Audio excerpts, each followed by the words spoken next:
May mga bagay-bagay na hindi natin naintindihan ng lubos.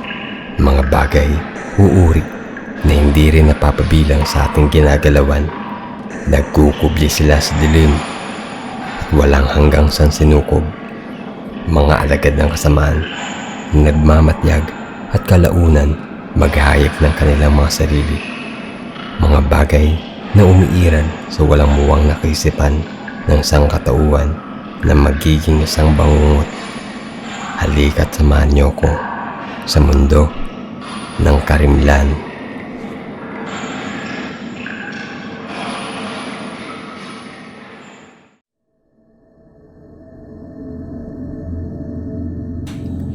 Kamusta kaibigan? Kayo'y aking inaanyayahan sa Karimlan Urban Legend. Ang unang kwento ngayong gabi ay tungkol sa isang batang Hapones na babaeng mag-aaral na gustong makipagkaibigan. Sa kasamaang palad, wala siyang ideya kung sino ang tutugon sa kanyang tawag. Kamakailan lamang ay lumipat si Sakura at ang kanyang pamilya sa bayan. Dahil sobrang mahiyain, nahirapan si Sakura na makipagkaibigan sa bago niyang paaralan. Buti na lang at nakipagkaibigan sa kanya ang isang batang lalaki na nagngangalang Jiro na kanyang kaklase. Siya lang talaga ang taong naging mabait sa kanya at dahil doon, nagsimula silang mapalapit sa isa't isa. Gumugugol sila ng oras sa paggawa ng mga bagay tulad ng panonood ng pelikula at pakikinig ng musika. Nakahinga ng maluwag si Sakura dahil sa wakas ay nagkaroon na siya ng kaibigan. Pero isang araw, habang naglalakad pa uwi pagkatapos ng klase, napansin ni Sakura na parang may problema sa mukha ni Jiro. Nang tanungin siya nito kung ano ang bumabagabag sa kanya, sinabi ni Jiro kay Sakura na sinabi sa kanya ng iba niyang mga kaibigan na hindi na siya maaaring sumama pa kay Sakura at hindi na siya mapapabilang sa grupo. Gayunpaman, kahit nakakabahala ang nasambit ni Jiro, ay meron pa rin isang paraan pa para mapabilang si Sakura. Paano? Isang pagsubok na ginawa na niya at ng kanyang mga kaibigan bago maging isang kabahagi ng grupo. Patuloy niyang sinabi kay Sakura. Tulad ng ano? Ipapakita ko sa iyo. Tinungo nila Jiro at Sakura ang daan na hindi pa nila napuntahan ng magkasama. Kalaunan ay napadpad sila sa isang malaki at abandonadong paaralan. Bakit tayo nandito? Narinig mo na ba ang kwento ni Hanako-san? Hindi. Siya ay isang batang babae sa paaralan na sinusubaybayan ng isang janitor. Isang araw, sinubukan siyang pagsamantalahan sa isang stall ng banyo. Ngunit nagsimula siyang nagsumigaw at pumalag. Sa takot na may makarinig sa kanya, nagpanik ang janitor at ginamit ang box cutter nito para patayin ang batang babae. Ilang oras lang ang lumipas ay may makakahanap na ng katawan niya. May dugo daw kung saan at si Hanako-san yun, na basang-basa sa sariling dugo, na nakaupo na lang sa isang palikuran na nakatulala sa harapan na walang buhay. Bakit mo ito sinasabi sa akin? May sabi-sabi, ito daw ang paaralan kung saan yun nangyari. At dahil hindi nahuli ang janitor na pumatay sa kanya, ang mapagiganting spirito ni Hanako ay nagpaparamdam pa rin sa paaralan hanggang sa ngayon. Hanggang sa nagsara ang paaralan dahil maraming bata ang nawawala dahil sa isang dare na ginagawa. Anong pagsubok? Sabi nila, maaari mong tawagin ang kanyang espiritu kung pupunta ka sa banyo sa ikatlong palapag ng paaralan at kumatok sa ikatlong stall ng 3 beses. Kapag ginawa mo yun, tatanungin mo siya ng, "Hanako-san, irsaimasu ka?" Maaring marinig mo ang boses ng batang babae na sasagot ng, "Hi." Dahan-dahan bubukas ng pinto sa stall ng banyo kung saan si Hanako ang lalabas sa harapan mo bago kanya tuluyang kalat ka rin sa impyerno. Ano? Kabaliwan? Pero ito yung pagsubok na gagawin mo kung gusto mong sumali sa aming grupo. Hindi pwede. Hindi ko gagawin yun. Pakiusap, Sakura. Kapag hindi mo gagawin, hindi na ako papayagan ng mga kaibigan ko na makasama ka. Kung gayon, itigil mo na pakikipagkaibigan sa kanila. Ikaw at ako pwede pa rin maging magkaibigan. Hindi mo naintindihan. Binubuli ako noon ng ibang bata sa school.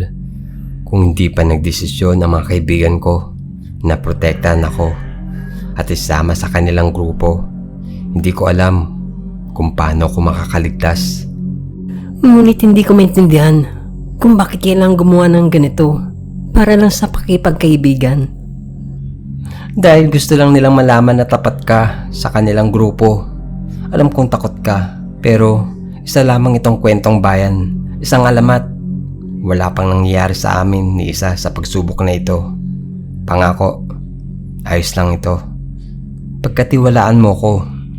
Kahit na natatakot si Sakura sa pag-iisip na gawin ang pagsubok, ngunit ang pagkakaibigan nila ni Jiro ay sadyang mahalaga para sa kanya. Dagdag pa, naisip ni Sakura kung si Jiro at ang kanyang mga kaibigan ay hindi nakaranas ng anuman matapos gawin ang pagsubok. Walang ganang sinabi ni Sakura kay Jiro na gagawin niya ito. Mabuti naman. Salamat, Sakura. Ngunit bago pa man makapasok sina Jiro at Sakura sa loob ng gusali, kinailangan nilang sumulisi sa isang security guard na nakaupo sa loob ng isang sasakyan. Sa kabutihang palad, mahimbing ang tulog nito.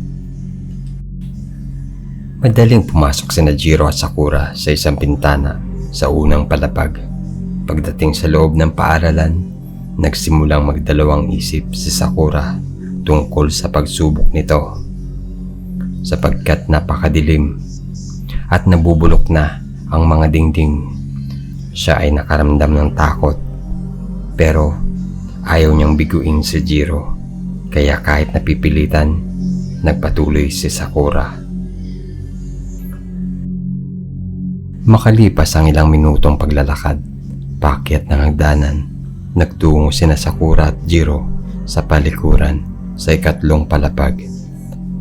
Habang nakatayo sila sa labas ng pinto ng banyo, ginawa ni Sakura ang lahat para hindi magmukhang takot. Ginawa niya ang lahat ng makakaya, pero hindi niya maitago ang katotohanang nagsisimula na siyang manginig sa pagkakilabot. Handa ka na? Sige, gawin na natin ito. Teka, bago ka pumunta, gamitin mo ang live stream app sa iyong phone. Dapat may ebidensya na ginawa mo ang pagsubok. Desididong gawin ni Sakura ang plano nila ni Jiro. Gusto niya makasiguro na walang makakapagsabing hindi niya ito ginawa. Binuksan ni Sakura ang app sa kanyang phone at sinet ito sa private para mapanood at ma-record ito ni Jiro. Kaya mo yan, andito lang ako sa labas kung sakali. Tumango si Sakura bago tuluyang naglakad patungo sa banyo. Ginawa niya ang lahat para pigilan ang panginginig ng kanyang kamay habang tinutulak niya ang pinto paloob. Sa paglalakad nito, agad na napansin ni Sakura kung gaano ito kadilim at kabaho. Kaunti lang ang sinag ng araw na nanggagaling sa bintana sa dulong bahagi ng banyo. Nakakakilabot ang itsura ng palikuran. Walang ibang gustong gawin si Sakura kundi ang tumakbo ng diretso palabas. Ngunit nilabanan niya ang lahat ng kanyang pagdanasa. Maingat siyang naglakad sa banyo hanggang sa nasa harapan na siya ng ikatlong stall. Sa ngayon, naririnig at nararamdaman niya ang pagtibok ng kanyang puso. Ngunit sa kabila ng lahat ng yun, determinado siyang harapin ang pagsubok.